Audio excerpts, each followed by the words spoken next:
My name is Alyssa Sobecki, and I am the owner of The Difference Baker. We specialize in feeding the allergen community. So we own a bakery that's certified free from 7 of the top 9 allergens. Oh my goodness, that is a lot of allergens. I know a couple. I think it's peanut allergy, soy allergy. Can you tell me what the other ones are for those of us who are not familiar? Of course, yeah. So wheat, gluten, we kind of combine both of those. Peanuts, tree nuts, soy, sesame, fish, and crustacean. The 2 allergens that we do have in-house are eggs and milk, but we keep them very separate. We have separate equipment, and we serve a lot of kids and families that have anaphylactic to both of those. So we feel safe. It's in-house, but we feel safe serving Absolutely. our food. No, that is incredible because sometimes I feel like that's kind of hard to keep under wraps for some places. Like cross-contamination, you make sure you don't have any of that, which I think makes you stand out so much, especially having that variety of the allergens. Like 9 of them, like I didn't even think I heard of some of those. So that you guys have that on lock. Tell me a little bit about how that began and how that started, why you got into this industry. Give me a backstory on this. Yeah, so that's really a loaded question. I'll try to keep it as simple as possible. No worries. I was sick my whole life, ever since I was an infant, and really no one got to the bottom of it until I was in my early 20s, and I was diagnosed with food allergies, have a lot of inflammatory markers.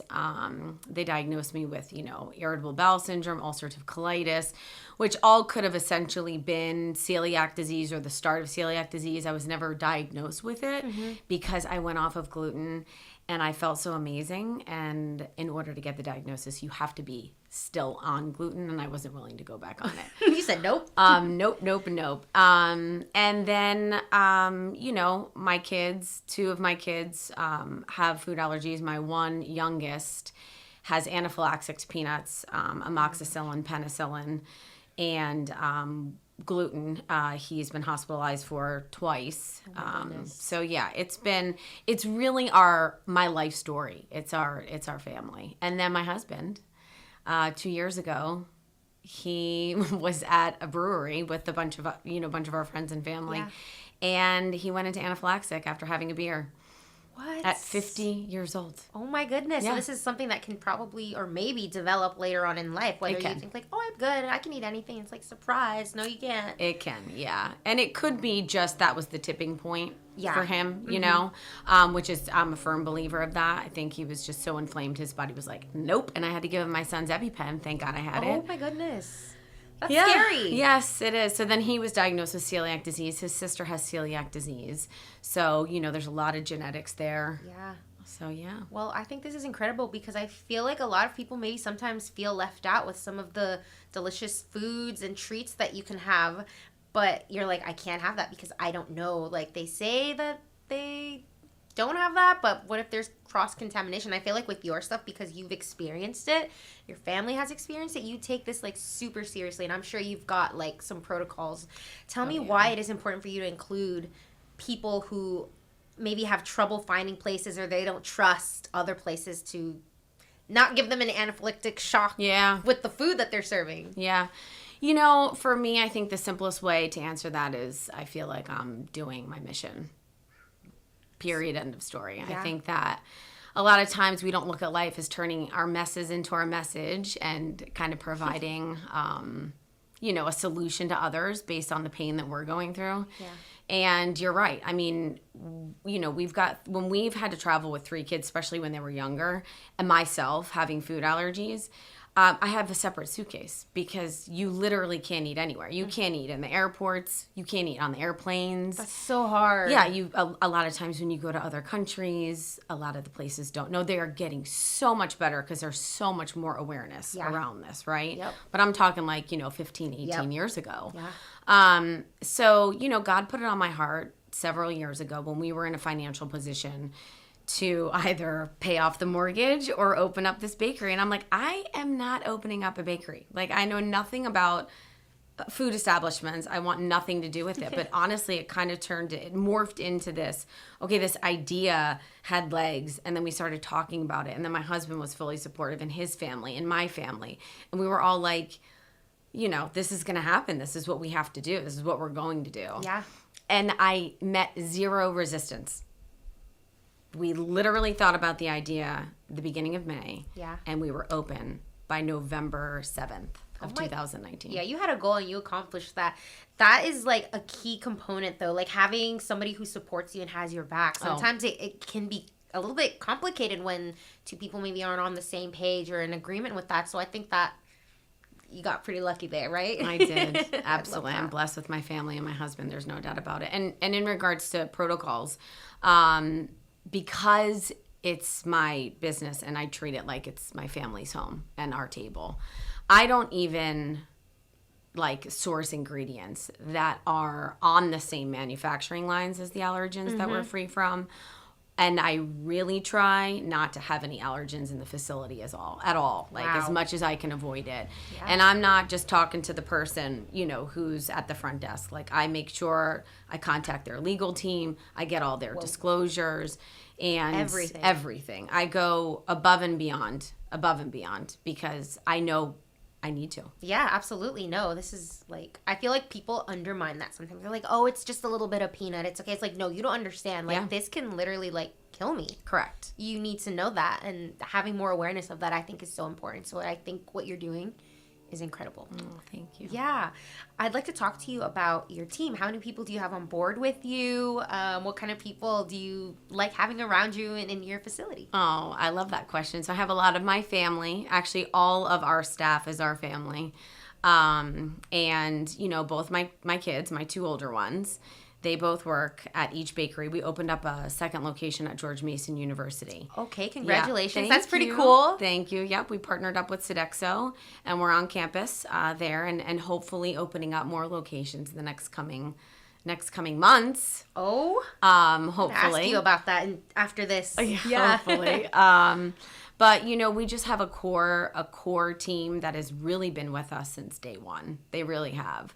My recipe developer, Lauren Katz, has been awesome hands-on. She owns her own gluten business, but she was a huge part of establishing all of our recipes. We have dry mixes. And, you know, I think in some way or another, we've all either have someone close to us or we all suffer from food allergy or an intolerance or, you know, whatever it is, autoimmune. Absolutely. Yeah, and I think that's important. No, absolutely. I agree with you 100%.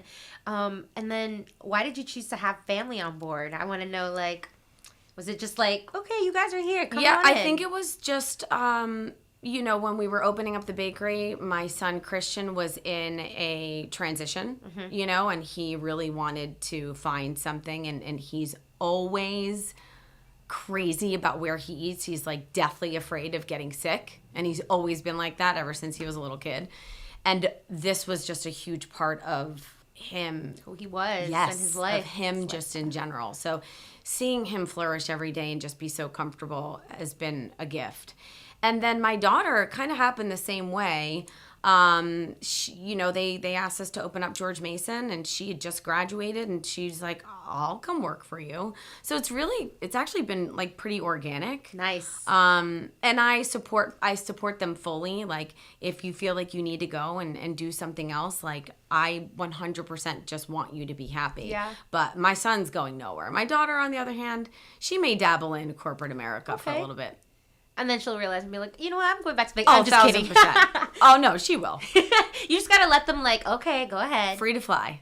I'm here for you when you come back, you know, if you do. Exactly, you know? exactly. I love that. No, that's sweet. I love it. Yeah. I'd like to ask you about the locations. Like, when do you know, as a business owner, how do you know when it's time to like grow? Like, for other business owners out there who are like, should I open another location? I don't know. Are there things that you're looking at, and what should you be looking out for when it's time to get another location? Like financially and all of that, because it's kind of scary, right? So I have a different take on this. I have a different perspective. Perfect. So as a business coach and consultant, I'd say your P&L is your number one, right? Study it, know where the growth is, know your market, make sure you're not going after a saturated market.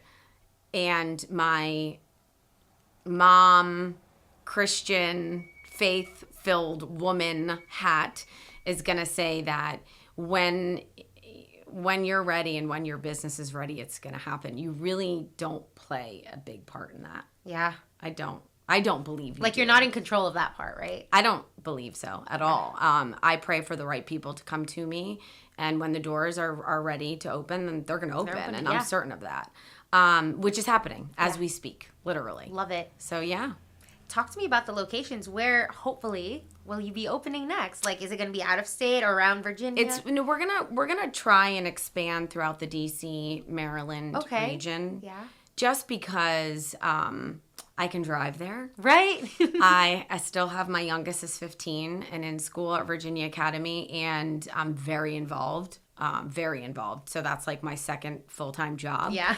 And I need to be able to, be around. But yeah, just in the DMV area. I don't know exactly where, and I don't know with who, but we have several huge companies that we're in conversations with right now. And I can't disclose it. Yeah, that's totally good. But it's definitely going to be in this area. And, I think our niche at this point, and I'm saying I think because I don't know and I don't control anything. Yes. But I do believe that God is calling us to universities and maybe hospitals and airlines where we can just help feed people who are at sporting events. Yes.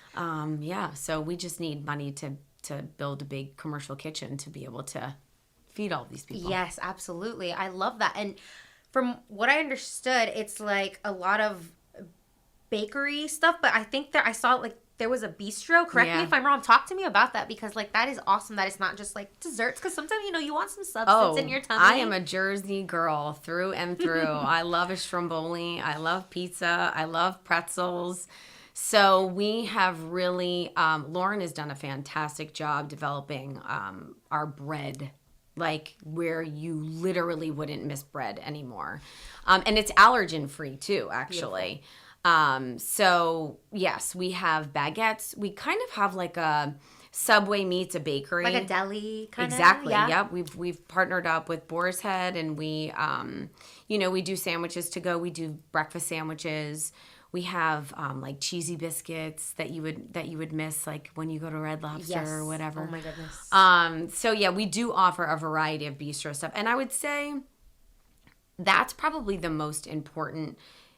That's probably the most important aspect about this business that I don't want to lose. I don't want to lose allowing people to come to our location and be able to eat. Yes. Like a sandwich, a piece of pizza, freshly fried donuts, jelly donuts, apple fritters, and all of our fryers are even allergen free. So that's one part of the concept that I'm really, as a business owner, I'm going to hold on to that and make sure that we have that everywhere we are. No, that's great. I think that you have like exactly what you want to have and people to have an experience when they go with you guys. Exactly. And I think that vision is so clear, and I think that's so important and great that you have that, and you're doing everything in your power you can to accomplish that. So I'm trying, girl. Yeah, you're doing great. Keep going, girl bossing it. I would like to ask you where you see yourself in the next 5 years with your business. Obviously, there's growth and expansion, but like maybe adding something different, something else, more people on board. Yeah, I mean, in 5 years, essentially, I would like to become a bigger concept and have someone buy us out. Okay. Yeah.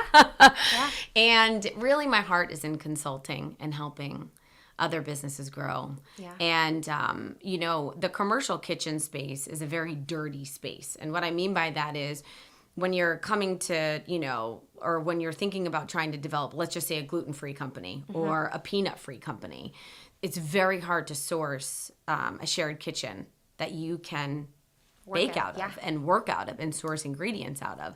So I would say that's probably where the next phase of this business is going to go. And that's going to be a business in of itself, right? Because I'm going to have to control the ingredients that they're sourcing from and what's going in and out of these kitchens. I was going to ask you about that. Like, would you still have, because, sometimes companies get like bought out and they totally change, or it's not the same. Yeah. So have you given that thought? Clearly you have. Yeah. So essentially, I would love to hold on to the control and mitigate all risks and have about 4 or 5 large commercial kitchen spaces throughout the United States to serve all of these major countries. Yes. And then on top of that, maybe a part of that having the consulting part where there's a part of that kitchen that is, certified free from, and it's shared kitchen qualified. Okay, cool. And now you're getting into consulting and stuff. I would like to know, what did part of that journey come about while you were doing this, or is that something you've always had like a background in?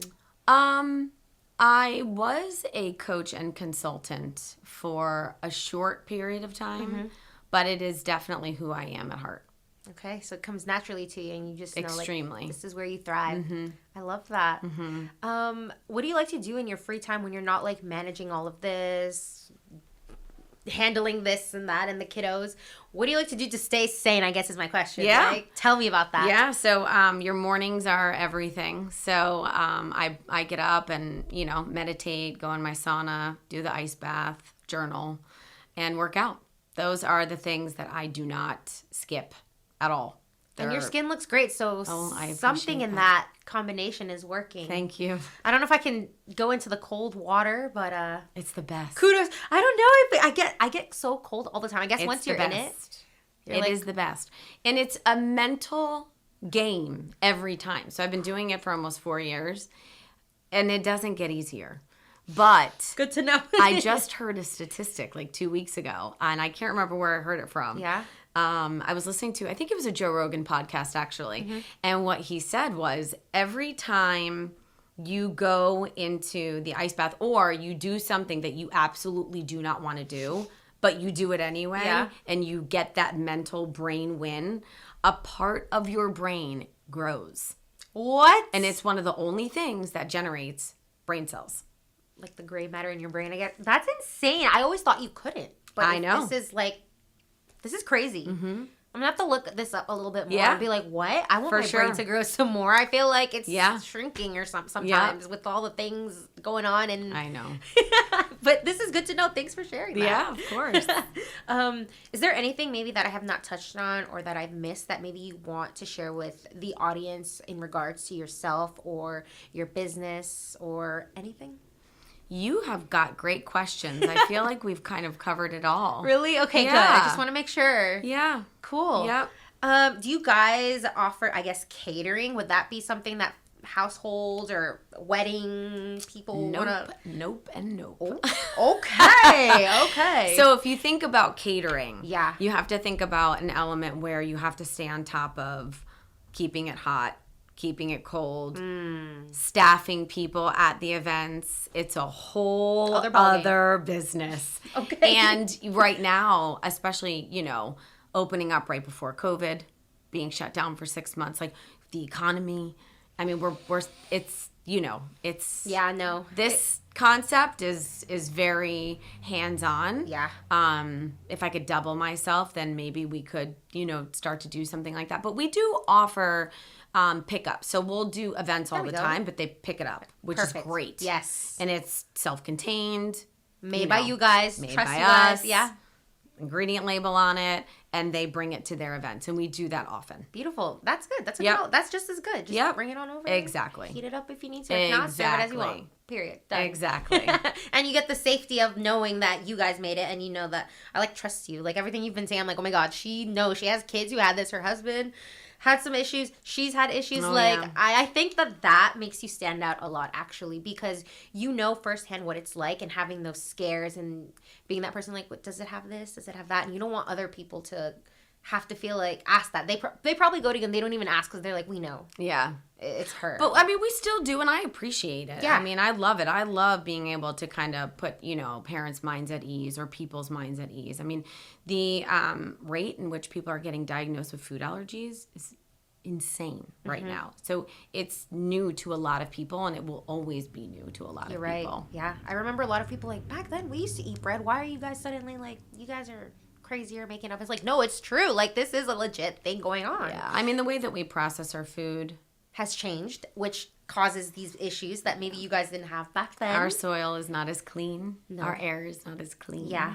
Our lives are very stressful. So it's going to, it's what do? We eat. It's our bodies are going to behave, and our defense mechanisms are going to react through our skin, through our reactions to food because of all the inflammation that's going on inside. Exactly. And we are what we eat. So whatever we're putting in, if it's not clean, well, we're going to break out in pimples or our skin's not going to look good, which is not your case at all. Your skin looks so good. I can't stop staring at it. I'm oh my gosh, you are so sweet. No, it looks Thank so you. good. Like it looks so smooth and just... I appreciate it's not, that. I know I'm like going crazy because I love skin stuff. I love you. You can tell me that until the cows come home because I don't look in the mirror and see that. So I appreciate that. I'm telling you right now that it looks good. Like it's like, okay, I'm gonna describe it. Okay, I'm sorry, I have to say it because I love it. It's not oily, and I have oily skin, but you have like it has a glow, but it's not oily. It's like dewy. It's beautiful. Keep doing whatever you're doing, girl. Ice bath and sauna.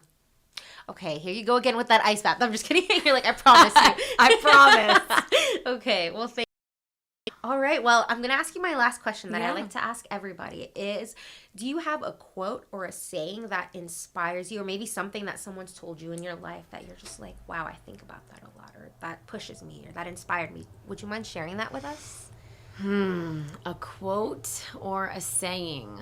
You know, I'm going to go with my driving belief, and that is to surrender to everything that is going on in front of you and do not look at it as being negative, because we always look at things in the moment and in reality as what we expect it to be. Yeah. And that's the problem. Yep. Because that's when it becomes negative. That's when we manifest negativity. That's when we experience negativity.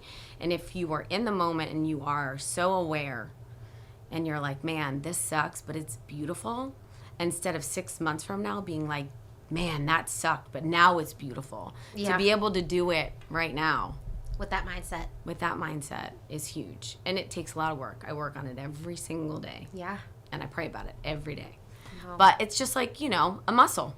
Yep. It gets bigger and bigger and bigger the more you work it out. Yeah, no, that is so true because sometimes I feel like we want to be in control of stuff and sometimes you have to understand that you don't have control of that. You got to let that go and just enjoy the process. Those little baby steps that you took to get to the bigger picture of it all. Amen. And not look back at it as like, ugh. It was like, hey, I learned that. Exactly. Right? Yes. So thank you for sharing that with us and sharing your inspirational quote. I love it. Thank you for having me. Absolutely. This was awesome. Yay.